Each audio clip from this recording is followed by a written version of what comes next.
फिर से नए स्तर से आज हम होम साइंस 12th क्लास का खास करके छात्राओं के लिए एक बहुत ही मॉडल सेट, बहुत अच्छा क्वेश्चंस बोर्ड मॉडल से आधारित है, वो आज हम सॉल्व करेंगे। सभी मिलकर के इसको समझेंगे और देखेंगे। चलिए पहले प्रश्न की ओर हम लोग चलते हैं कि निम्न में से कौन सा कथन सही नहीं है। तो पहला है गर्भावस्था में पौष्टिक भोजन लेना चाहिए, गर्भावस्था के दौरान अधिक पानी पीना चाहिए, शराब और नशीले पदार्थ का सेवन करना चाहिए, वजन के बढ़ने का ध्यान रखना चाहिए। तो आपका विचार से तो सबसे उत्तम आंसर एक का सी हो जाएगा। आपका गर्भावस्था के दौरान शराब और नशीले पदार्थ का सेवन कदापि नहीं करना चाहिए। हाँ, गर्भावस्था के दरमियान पौष्टिक भोजन बहुत ज़रूरी है, गर्भावस्था के दौरान पानी पीना भी बहुत ज़रूरी है और वजन बढ़ाने का ध्यान भी रखना है, क्योंकि पौष्टिक आहार हमें हमेशा लेना चाहिए। इसलिए करेक्ट आंसर आपका नहीं में है, तो शराब का सेवन बिल्कुल नहीं होना चाहिए। चलिए, ऐसे महिलाएं लोग शराब का आदी नहीं होते हैं। अगला प्रश्न है माँ के स्तन से निकलने वाला पहला दूध क्या कहलाता है।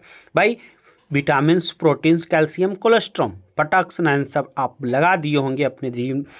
क्या इसका सही डी हो जाएगा। कोलेस्ट्रम, माँ का निकलने वाला पहला गाढ़ा पीला दूध कोलेस्ट्रम होता है, जो बच्चों को भरपूर पौष्टिक आहार देने का कार्य करता है। चलिए फटाफट देखेंगे तीसरा प्रश्न हम लोग, शिशु को BCG का टीका लगाया कब जाया जाता है। 4 माह में, 5 माह में, 3 माह में, 2 माह में। क्या जवाब दीजिएगा आप। इसका सही जवाब है शिशु को BCG का टीका 0 से 3 माह होते होते अवश्य लगा देना चाहिए, क्योंकि यह टीका बहुत ही बच्चों के लिए कारगर होता है। चलिए हम लोग चौथे नंबर प्रश्न की ओर चलते हैं, और बड़ा शानदार प्रश्न है। ऐसे प्रश्न बराबर पूछे जाते हैं। जन्म के समय नवजात शिशु का औसत भार क्या होता है।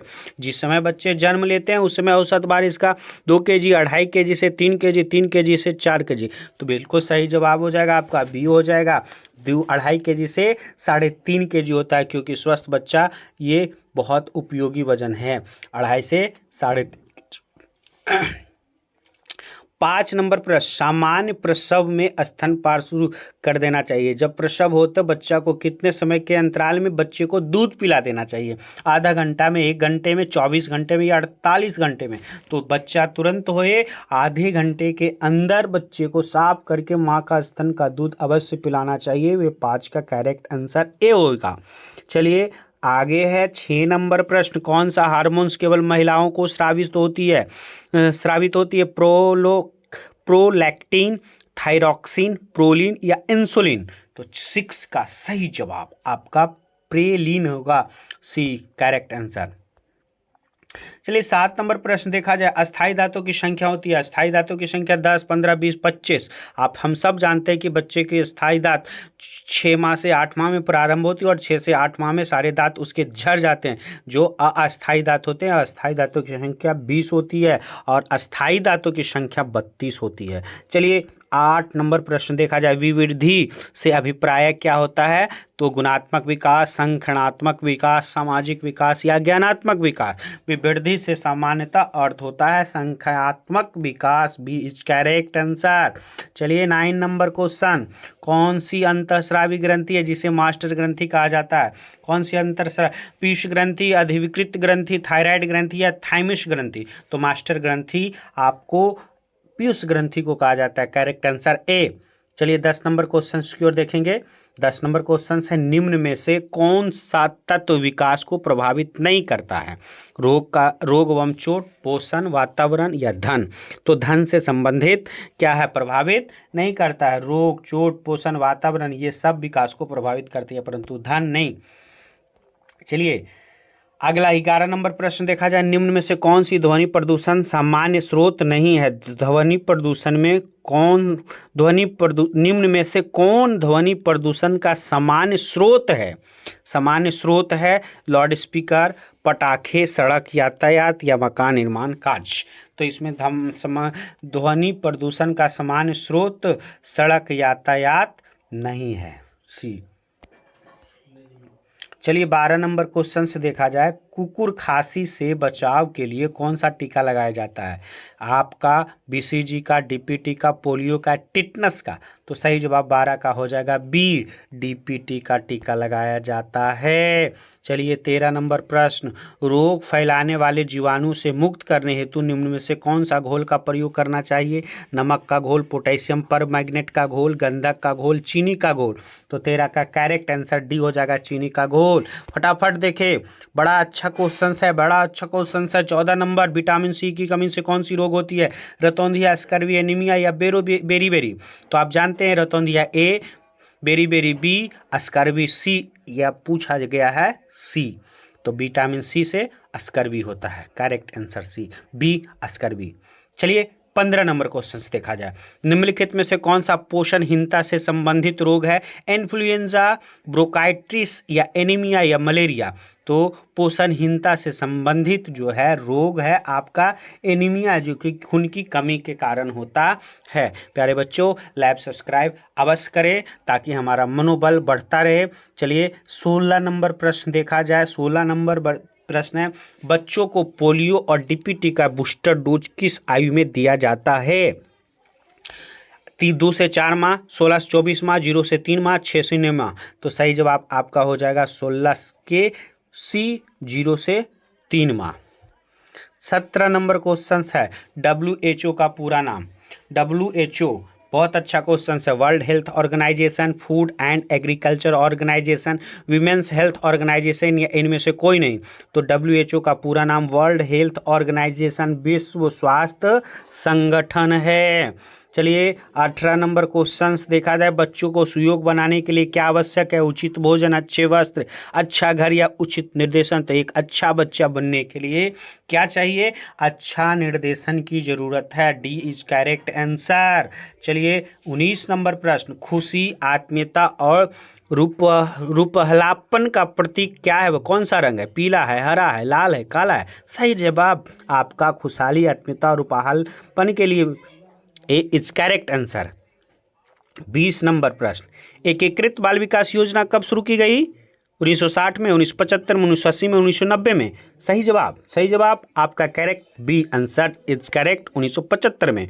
चलिए अगला प्रश्न, हाँ अगला प्रश्न, बच्चों को पढ़ने के लिए किस विधि का प्रयोग करना चाहिए?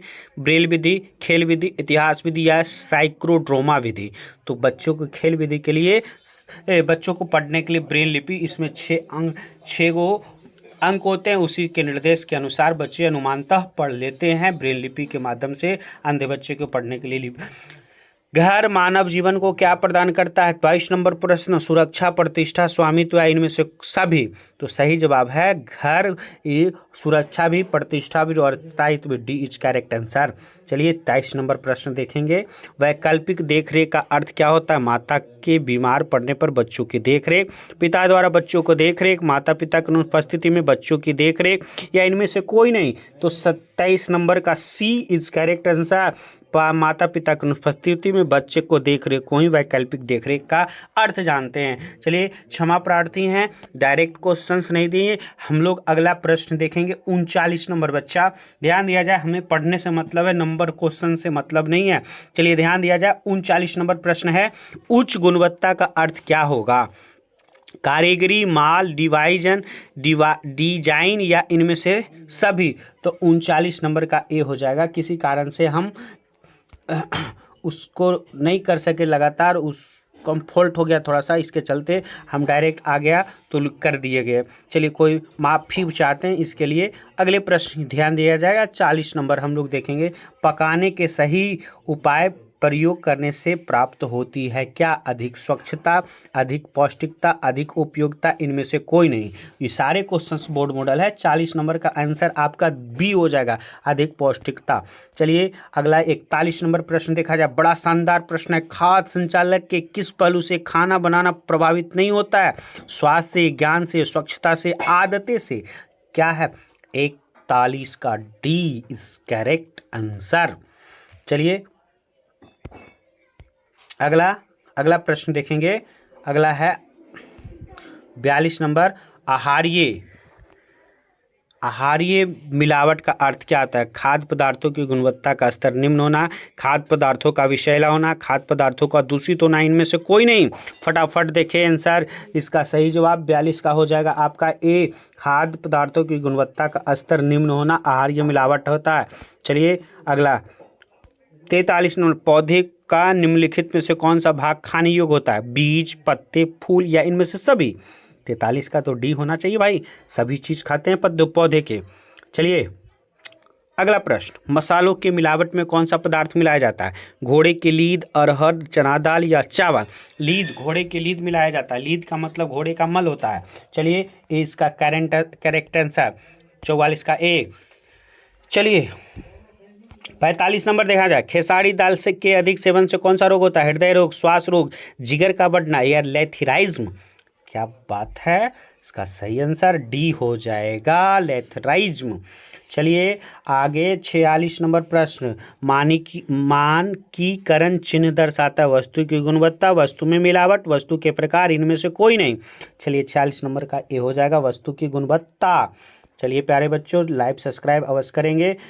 चलिए आगे देखेंगे 47, जल का विसंक्रमण के लिए प्रयोग करते हैं किसमें? चीनी में, क्लोरीन में, फिनाइल में या कार्बन डाइऑक्साइड में? 47 का भी क्लोरीन में करते हैं, क्लोरीन से जल का संक्रमण को दूर करते भी।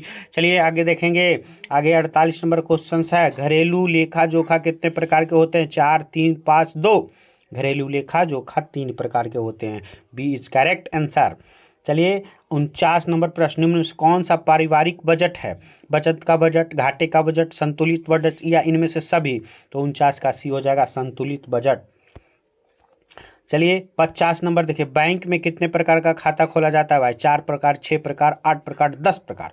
क्या 4 प्रकार के खोले जाते हैं? A answer is correct. चलिए चंद प्रश्न और बचे हुए हैं, निम्न इनमें से बैंक में कौन सी जमा राशि में ब्याज नहीं मिलता है? बचत जमा पर, सावधि जमा पर, चालू जमा पर, आवर्ती जमा पर? तो 51 का आपका सही जवाब सी हो जाएगा, चालू जमा पर। लाइव सब्सक्राइब अवश्य करेंगे। बैंक के कार्य हैं खाता खोलना, जनता का धन विभिन्न योजनाओं में जमा करना, मांग पर चेक ड्रॉप आदि से पैसा वापस करना, यह सभी? तो 52 का डी हो जाएगा, ये सभी।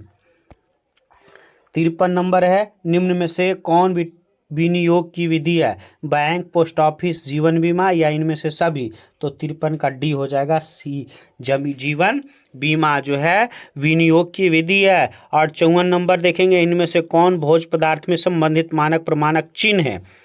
क्या है आपका 54 नंबर प्रश्न, इनमें से कौन भोज्य पदार्थ से संबंधित मानक प्रमाण चिन्ह है? तो हॉलमार्क, एगमार्क, ब्लूमार्क, उपयुक्त सभी? तो 54 का आपका हो जाएगा बी, एगमार्क।